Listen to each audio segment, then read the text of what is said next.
نحمده ونصلي على رسوله الكريم اما بعد اعوذ بالله من الشیطان الرجیم الف لام میم ذلک الکتاب لا ریب فیہ۔ معزز سامعین گرامی قدر اور خاص طور پہ جو معتکفین ہیں خواتین و حضرات، ان کے علم میں یہ بات لانا مقصود ہے کہ انشاءاللہ ہر روز عصر کی نماز کے بعد آپ کے سوالات کے جوابات کی نشست ہوا کرے گی۔ میں یا ڈاکٹر ارشاد الحسن ابرار صاحب انشاءاللہ ان سوالات کا جواب دیں گے۔ پہلی بات یہ۔ دوسری بات یہ کہ 4:40 یہ تقریباً نشست 20-25-30 منٹ سوالات کی چلے گی۔ اس کے فوراً بعد 4:40 کے اوپر جتنے معتکفین ہیں ان کے لیے قرآن کے ترجمے اور حدیث کی کلاس ہوا کرے گی، تو خواتین بھی اور مرد حضرات کا بھی اس کلاس میں حصہ لینا لازمی ہے۔ آپ کے لیے یہ کورس ڈیزائن کیے ہیں، اور اس کے علاوہ حسب سابق اس سال بھی آپ جتنے بھی معتکف حضرات ہیں یا خواتین ہیں ان کے لیے 7 کتابوں کا تحفہ ہوگا۔ 4 کتابیں آ چکی ہیں، جن حضرات کو ابھی تک نہیں ملی وہ دفتر میں رابطہ کر کے اپنی کتابیں وصول کر لیں۔ اسی طرح خواتین کی جو کتابیں ہیں وہاں پہ باجی اقصیٰ کے پاس موجود ہیں، اور وہاں سے وہ وصول کر سکتی ہیں جتنی بھی خواتین ہیں اپنی۔ انشاءاللہ 3 کتابیں بعد میں 1 یا 2 دن میں آ جائیں گی تو وہ بھی تقسیم کر دی جائیں گی۔ 1-2 جو سوالات گزشتہ دروس کے حوالے سے ساتھیوں نے پوچھے، بس ان کی وضاحت آج کریں گے، اور پھر اس کے بعد آپ ساتھی قرآن اور حدیث کی کلاس کے لیے لازمی 4:40 پہ ڈاکٹر صاحب تشریف لے آئیں گے، آپ نے اس میں شامل ہونا ہے۔ رسول اللہ صلی اللہ علیہ وسلم کی جو حدیث ہے وضو کر کے سونے کے حوالے سے، وہ حدیث صحیح ہے، اور رسول اللہ صلی اللہ علیہ وسلم نے فرمایا جو بندہ وضو کرتا ہے اس کے سارے گناہ معاف ہو جاتے ہیں۔ لیکن جو سونے کے حوالے سے ایک ساتھی نے سوال کیا ہے کہ آپ نے 2 باتیں بتلائی ہیں کہ رات کو آنکھ کھلے تو یہ وظیفہ پڑھیں، اور پھر آپ نے بتایا کہ وضو کر کے سوئیں تو رات کو آنکھ کھلے تو یہ دعا کریں۔ یاد رکھیں یہ دونوں الگ الگ حدیثیں۔ وضو کر کے سونے کے حوالے سے حدیث الگ موجود ہے کہ جو بندہ وضو کر کے سوتا ہے اس کے لیے آسمان سے ایک فرشتہ نازل ہوتا ہے، اور وہ ساری رات اس کے لیے دعا کرتا ہے۔ وہ جب بھی کروٹ لیتا ہے، جب بھی ہلتا ہے، اے اللہ اس کی مغفرت فرما کیونکہ یہ وضو کر کے سویا ہے۔ ایک بات۔ دوسری بات یہ کہ وضو کر کے سونے کے اندر وظیفے کا ذکر نہیں ہے۔ وہ آنکھ کھلے، جب بھی آنکھ کھلے تو وہ دعا کرے، اللہ رب العزت قبول فرماتے ہیں۔ اور جو وظیفے والی حدیث ہے وہ یہ ہے کہ جب بھی رات کو آنکھ کھلے، وہ آپ وضو کر کے سوئے ہوں نہ سوئے ہوں، آپ کی زبان کے اوپر اگر یہ کلمہ جاری ہوتا ہے لا الہ الا اللہ وحدہ لا شریک لہ لہ الملک ولہ الحمد وہو علی کل شیء قدیر، اور پھر سبحان اللہ والحمد للہ ولا الہ الا اللہ واللہ اکبر ولا حول ولا قوۃ الا باللہ، یہ پڑھنے کے بعد آپ جو جی چاہے، یہ پڑھنے کے بعد وظیفہ یہ ہے، یہ پڑھنے کے بعد جو جی چاہے آپ مانگیں، نیند کے اندر ہوں، دعا کرتے کرتے سو جائیں، اللہ رب العزت وہ اسی وقت قبول فرمائیں گے۔ اور دوسری بات یہ ہے کہ ایک ساتھی نے اور بھی سوال کیا تھا استغفار کے حوالے سے۔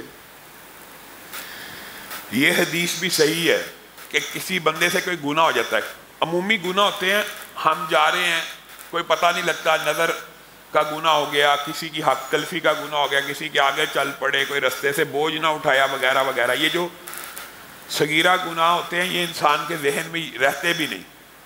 لیکن جو کبیرہ گناہ ہوتے ہیں، مثلا جھوٹ بولا، انسان کو پتہ میں نے جھوٹ بولا، یہ غیبت کی ہے، یہ گناہ کیا، یہ کیا ہے، ایسا کوئی گناہ انسان سے ہو جائے تو یہ حدیث بھی صحیح ہے کہ وہ بندہ وضو کرے اور 2 رکعت نماز کو ادا کرے اس گناہ کی معافی کے لیے، جس کو عرف عام میں ہمارے معاشرے میں صلاۃ التوبہ بھی کہتے ہیں۔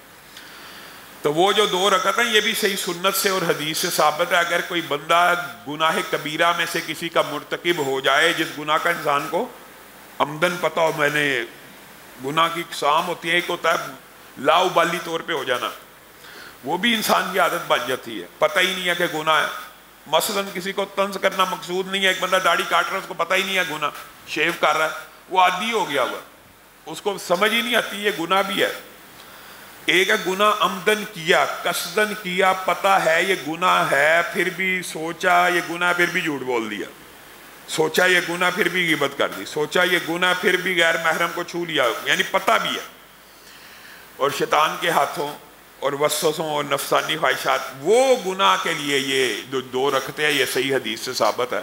انسان جتنا مرضی بڑا گناہ لے کے آئے، جتنا مرضی بڑا گناہ لے کے آئے، وضو کرے، 2 رکعت ندامت کے ساتھ اور توبہ کی نیت کے ساتھ اللہ رب العزت کی بارگاہ میں آ کے آنسوؤں کو گرائے، تو اللہ رب العزت اس کا وہ گناہ جو اس کو یاد ہے وہ معاف فرما دیتے ہیں۔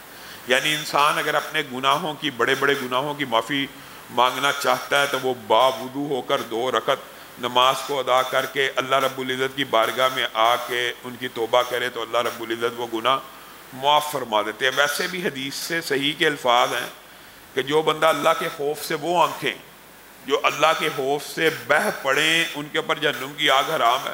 زمین پہ وہ قطرے گر جائے تو وہ قطرہ جب تک واپس آنگ میں نہیں جائے گا، اس وقت تک اس آنگ کو جہنم کا عذاب نہیں ہوگا۔ تو کیا قطرے واپس جائیں گے؟ قطرے تو نہیں واپس جا سکتے۔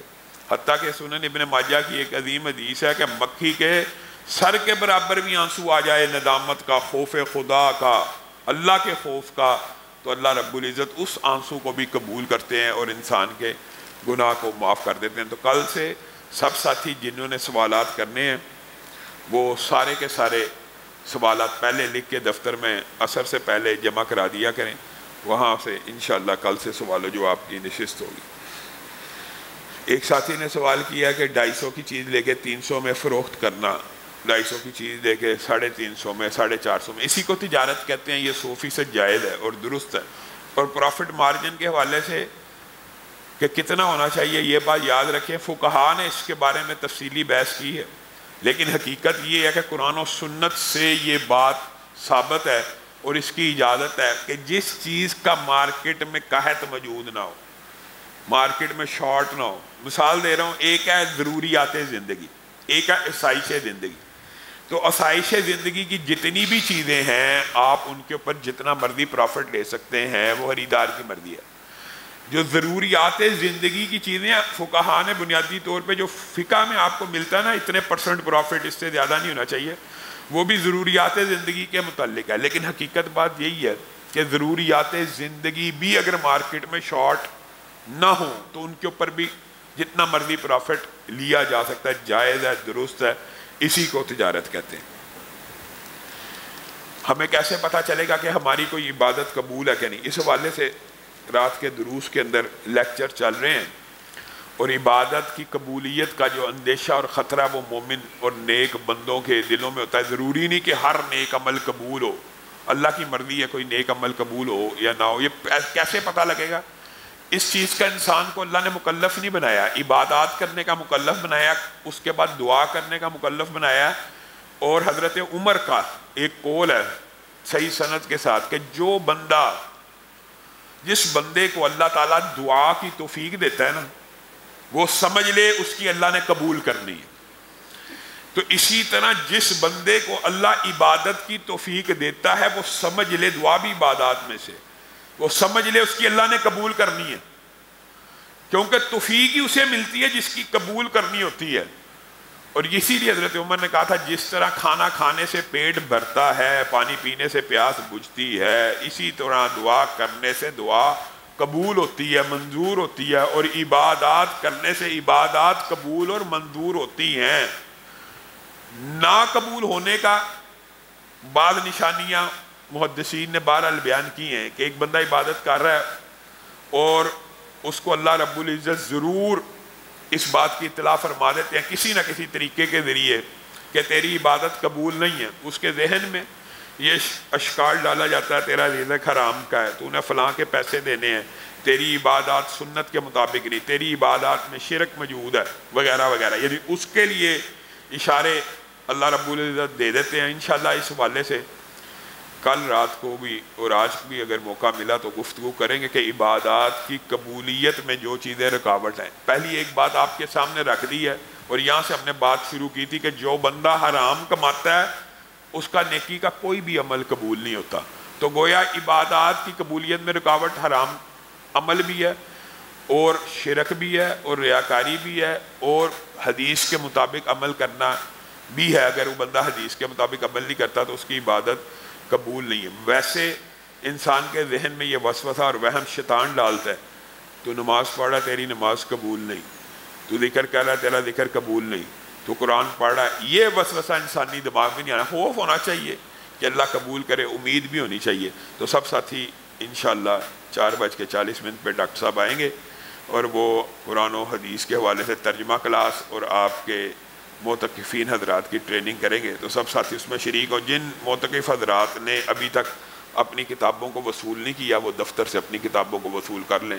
سبحان ربک رب العزت عما یصفون وسلام علی المرسلین والحمد للہ رب العالمین۔